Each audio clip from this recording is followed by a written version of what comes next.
Hi, my name's Noel, I'm a psychotherapist. Welcome to my YouTube channel. Excuse me, got a throgging in my throat. Do subscribe while you're here, and if you're watching this video on my website, do click on the blue link above, and I'll ping these emails to you, these blogs to you on a regular basis. So today's blog is on kindness, compassion and codependency. I think one of these sort of biggest tragedies in some ways of codependency is how it hijacks some sort of very important instincts within us to be loving towards another person. I mean, the problem with codependency is not that you don't love, it's that you love too much, and in the wrong ways for the wrong reasons. Mother Nature has built the capacity into us to connect with other people because that's how we survive best as a species in social groups.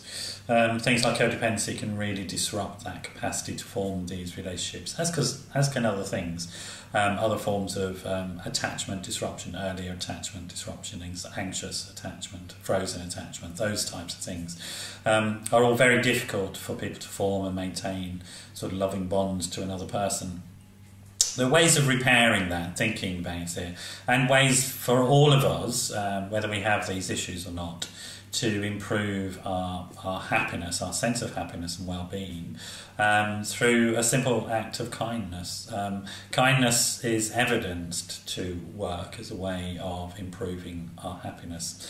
And there are ways of doing it. So how to cultivate feelings of kindness is just some simple practice about forming connection with another person. So find events that you can go to with somebody that you already feel close to, that are important public events, or share events with them in their life that are important to you or to them, sort of very moving events, and you get a sense of connection. That sense of connection is really important. It's study after study shows that the more connected we feel to other people that are important to us, the better we feel about ourselves.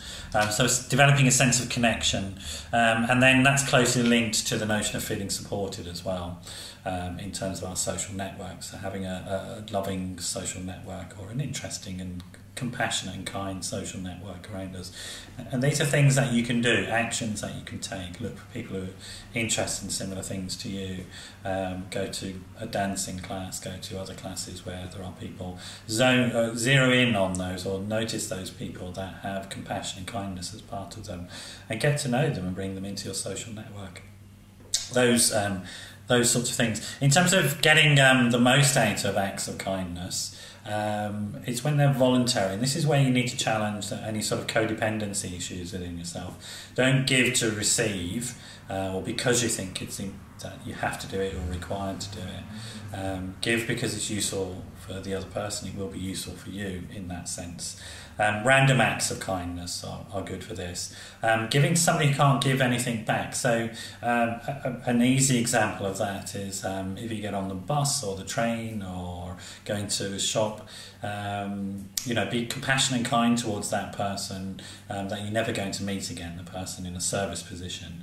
Make an extra special effort to be kind to them, to be pleasant to them, to say something, notice something about them that you can compliment them on. Those types of random acts of kindness to total strangers are very, very sort of well researched in producing feelings of well-being and happiness within ourselves. And then, sharing that with other people, the experience of random acts of kindness, encouraging children in your life to be kind towards each other. So sort of passing on that message, if you like, about how kindness and compassion has improved your happiness, and encouraging other people to do it in non-pathological ways. Of course, that again is the evidence is behind that spreading that message in that way and encouraging other people and seeing the impact that you can have on other people, them emulating you and you being a role model, has very beneficial effects on your life. And how does this connect with things like codependency? Well, for example, in codependency, none of those things will happen. You'll feel a sense of obligation. You'll be doing it to a very small network of people or one person, who puts you down and undermines you, who doesn't respond very well to you giving them compliments and supporting them, and certainly doesn't spread the word.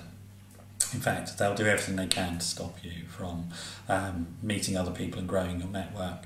So this type of kindness and compassion is the opposite of the sort of isolation and despair that codependency and anxious attachments promote within us, and it does promote a sense of well-being within yourself, and it has the beneficial impact of making the world a better place. So really that is a complete win-win situation.